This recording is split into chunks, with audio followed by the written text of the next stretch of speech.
Hello hello hello hello hello hello hello hello hello everyone, welcome to animal education. मैं हूं प्रमोद और आज आपके लेके आ चुका हूं मैं काइनेटिक थ्योरी ऑफ गैसेस के सभी फॉर्मूले सिर्फ और सिर्फ 10 मिनट के अंदर। तो इस सीरीज के अंदर में हम कवर कर रहे हैं महाराष्ट्र बोर्ड के सभी चैप्टर्स के फॉर्मूले जो आपको एग्जाम के अंदर ऑन टाइम रिवीजन में हेल्प करेंगे। एंड एग्जाम के अंदर जब आप बैठे रहोगे तो ये सारे फॉर्मूले आपको रिकॉल करेंगे न्यूमेरिकल सॉल्व करने में।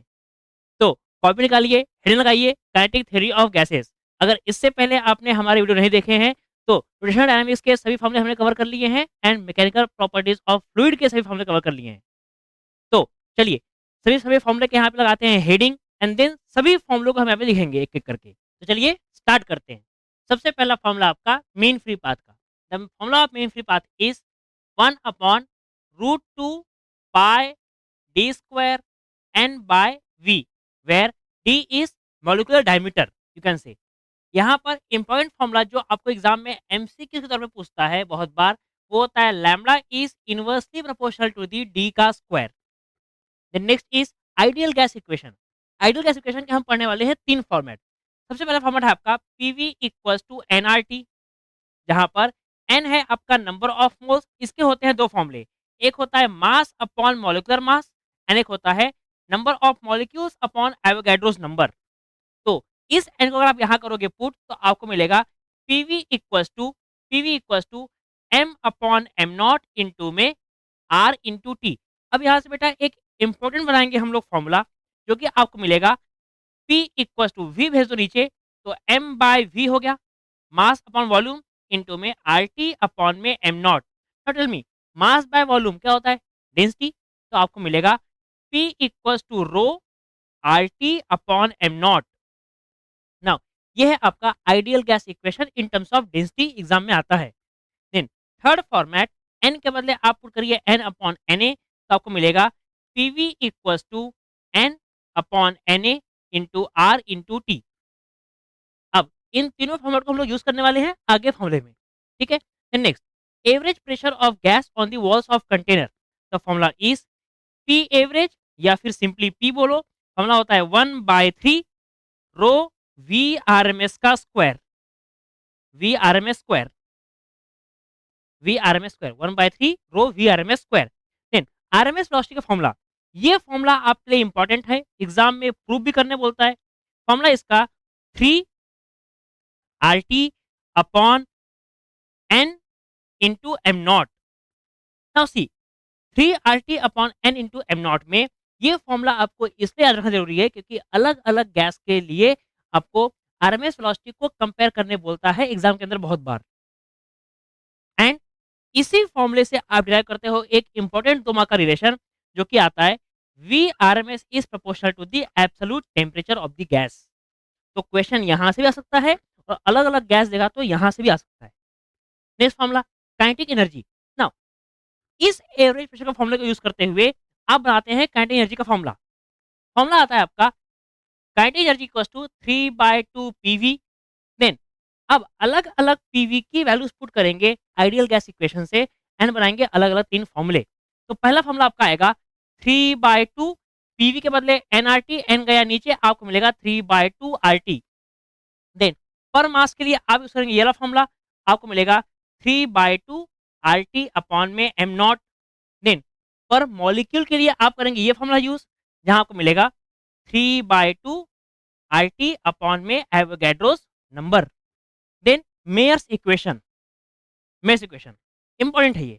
फॉर्मूला इसका होता है CP minus CV equals to R.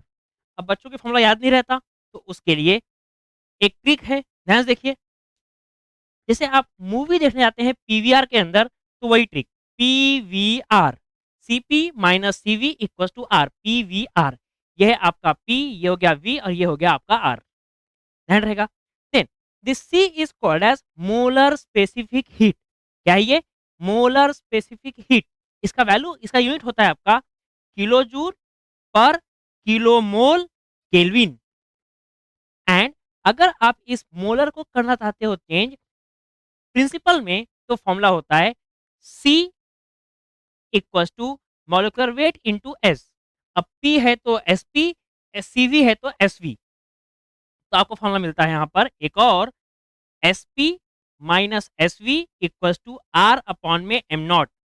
अब मैकेनिकल इक्विवेलेंस को अगर आप इंक्लूड करते हो, जो कि होता है आपका कैलोरी से जूल का कन्वर्जन 4.2 वैल्यू, तो आपका फॉर्मूला बनेगा S P minus S V equals to R upon में J into M not, where J is mechanical equivalence of heat. Then next is degree of freedom. The formula of degree of freedom is, इसका definition होता है आपका number of independent kinetic energy terms involve in internal energy equation. Detail में क्या होता है ये आपको पढ़ाया जाएगा थर्मोडायनामिक्स चैप्टर के अंदर में। चलिए, एफ का फॉर्मूला आपका बनता है number of kinetic energy terms, number of kinetic energy terms. अब ये काइनेटिक एनर्जी आपके से दो टाइप की, एक होती है ट्रांसलेटरी, एक होती है रोटेटरी। तो मोनो एटॉमिक मॉलिक्यूल्स आपके सिर्फ ट्रांसलेट कर सकते हैं, उनका rotation will be spinning, and spinning को हम इन्वॉल्व नहीं करते। तो आपका मोनो एटॉमिक के लिए एफ का फॉर्मूला बनता है आंसर बनता है 3। देन ऐसे ही डाई के लिए बनता है आपका 3 ट्रांसलेटरी प्लस 2 रोटेटरी, मतलब कि 5। एंड पॉली के लिए बनता है 3 रोटेटरी 3 ट्रांसलेटरी, आंसर बनता है 6। तो 2 5 6 3 5 6। Then next is adiabatic index. ये आपको काम में आता है थर्मोडायनामिक्स चैप्टर के अंदर में, जो आपको पढ़ाने वाला हूँ नेक्स्ट अभी। ठीक है, तो आइडियाबैटिक इंडेक्स का फॉर्मूला होता है gamma equals to CP by CV. CP by CV को अगर आप फॉर्मूले में करोगे पुट एंड इसे करोगे सिंप्लीफाई, तो आपको मिलता है आंसर 1 + 2 अपॉन में एफ। नेक्स्ट, अगर आप यहाँ से अलग अलग एफ की वैल्यू करोगे पुट, तो आपको मिलेगा mono atomic, di atomic and poly atomic के लिए गामा का आंसर। ये आपके लिए होमवर्क है, आप लिखेंगे इसका आंसर, बताएंगे क्या आता है, एंड कमेंट बॉक्स में लिखिए कि सर हमने इसका आंसर निकाल लिया, ये इसका आंसर है। चलेगा। नेक्स्ट, यहाँ पर आपको मैं लिखा रहा हूँ एक इंपॉर्टेंट रिलेशन, जो एमसीक्यूज ने बहुत बार पूछा हुआ है। वो होता है आपका डिग्री ऑफ फ्रीडम का रिलेशन। ध्यान से देखो बेटा, degree of freedom for mono सबसे कम है, उससे ज़्यादा डाई का है, उससे ज़्यादा पॉली का है। तो मोनो इज सबसे लेस, डाई उससे ज़्यादा, एंड देन पॉली सबसे ज़्यादा। और यहाँ देखो, गामा और डिग्री ऑफ फ्रीडम में इनवर्सली रिलेशन है, तो आप बोल सकते हो gamma of mono is greater than gamma of di is greater than gamma of poly. सही चल रहा है। Next, heat interaction with the surface. अब हीट इंटरेक्शन मतलब कि अगर किसी भी एक सरफेस पे इंसिडेंट हीट आपकी क्यू पड़ती है, तो ये क्यू आपकी 3 अलग टाइप में डिवाइड होगी। सबसे पहला आपका एब्जॉर्ब हो सकता है, रिफ्लेक्ट हो सकता है, एंड ट्रांसमिट हो सकता है। तो Q equals to Q A plus Q R plus Q T.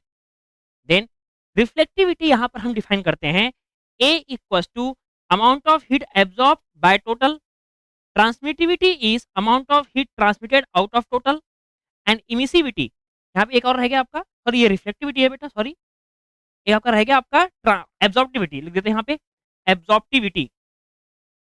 Absorptivity absorptivity is a equals to, ये क्यू आर रहेगा, absorptivity is Q a upon में क्यू।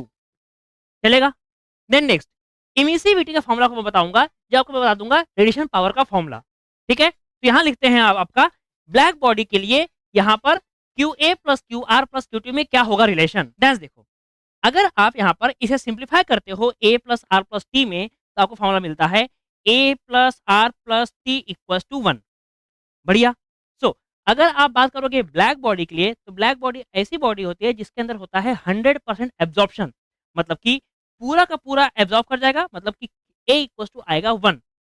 सिमिलरली ओपैक बॉडी आपका क्या होता है, ओपैक बॉडी ऐसी बॉडी होती है जिसमें कोई भी ट्रांसमिशन नहीं होता, मतलब कि इसमें ए प्लस आर मिलता है आपको 1 के बराबर। ये एमसीक्यू के लिए इंपॉर्टेंट है, ध्यान रखिएगा। Then next is radiation power. Radiation power होता है आपका, radiation power R is amount of heat per unit area per unit time. क्या है ये, amount of heat per unit area per unit time. Then अगर आप बात करोगे अब इमिसिविटी की, तो इमिसिविटी आपका डिफाइन होता है radiation power of any ordinary body to the radiation power of a black body. तो अगर आप ब्लैक बॉडी का ही निकालो इमिसिविटी, तो बॉडी भी ब्लैक, कंपैरिजन भी ब्लैक के साथ, तो ब्लैक से ब्लैक कैंसल, आपका आंसर आएगा E of black equals to 1। ध्यान से देखो, क्या आपको दिखाई पड़ रहा है? इमिसिविटी ब्लैक बॉडी का 1 होता है और ब्लैक बॉडी का एब्जॉर्प्टिविटी भी 1 होता है। यही प्रूफ है आपका Kirchhoff's law of heat radiation, जहाँ पर absorptivity is equal to emissivity proof किया जाता है। अगर आपको इसका प्रूफ जानना है तो केटीजी के ऊपर में हमने पूरा का पूरा कॉन्सेप्ट क्रैश कोर्स रिकॉर्ड किया हुआ है, जिसमें 4 लेक्चर के अंदर में आपको पूरे चैप्टर का डेरिवेशन आपको कवर करके दिए हुए हैं। जाके उसको देखिए, एंसाइड डेरिवेशन आप लोग अच्छे से समझ जाएँगे एंड अच्छे से उसको नोट्स बना के लिख लीजिए, एग्ज़ाम में काम में आएगा। ठीक है? Next, next is Wien displacement law. ये होता है आपका lambda max, maximum wavelength is inversely proportional to the absolute temperature. अब इसको हटाएँगे तो आपको मिलेगा लैम्ब्डा मैक्स, ये टी भेज दो यहाँ पर, आपको मिलेगा यहाँ पे एक constant B. This constant B is called as Wien displacement constant. क्या बोलते हैं इसको? Wien displacement constant. एंड इस बी की वैल्यू होती है 2898 2898 माइक्रोमीटर केल्विन। ध्यान रहेगा। Then next is Stefan Boltzmann law. इसका बताता हूँ मैं 2 फॉर्मूले। सबसे पहला आपका स्टेटमेंट के बेस पे, तो स्टेटमेंट इज रेडिएशन पावर क्या है? Q upon AT। Radiation power is directly proportional to the fourth power of absolute temperature. Then यहाँ पर अगर आप इस प्रोपोर्शनलिटी को रिमूव करोगे और किसी भी एक ऑर्डिनरी बॉडी के लिए बात करेंगे, तो आपको मिलेगा formula Q equals to sigma, जो आपका स्टीफन बोल्ट्जमैन कांस्टेंट है, इनटू में A इनटू में T इनटू T का पावर 4। एंड ऑर्डिनरी बॉडी है इसलिए आपको यहाँ मिल जाएगा E। अगर ब्लैक बॉडी रहेगा तो E के बदले हो जाएगा 1। Very good. Next is rate of heat loss. Rate मतलब विथ रिस्पेक्ट टू टाइम, तो आप ये टाइम को भेज दो नीचे और हमें निकालना है लॉस। लॉस मतलब कि आपके बॉडी का हीट लॉस हो सकता है किसी एक दूसरे बॉडी में हो या फिर हो सकता है आपका इन्वायरमेंट में हो। तो आप यहाँ लिख सकते हो Q अपॉन में T equals to E into sigma into A, surface का टेम्परेचर माइनस में एब्सोल्यूट आपका एनवायरमेंटल टेम्परेचर। ध्यान रहेगा। तो टी का पावर 4 माइनस टी नॉट का पावर 4। बच्चे एग्जाम में गलती करते हैं, टी माइनस टी नॉट का होल पावर 4 कर देते हैं, वो गलत है, ऐसे नहीं करना है। एंड देन लास्ट ये आपका है Kirchhoff's law of heat radiation. ये हो गए आपके सभी के सभी फॉर्मूले। इसका आप लीजिए स्क्रीनशॉट फटाक से। एंड देन ऐसे ही हम मिलेंगे अब फिर नेक्स्ट लेक्चर के अंदर में, जहां हम देखने वाले हैं थर्मोडायनामिक्स के सभी फॉर्मूले, ऐसे ही एक शॉर्ट से वीडियो के अंदर में। तब तक के लिए keep studying, stay motivated. Thank you so much.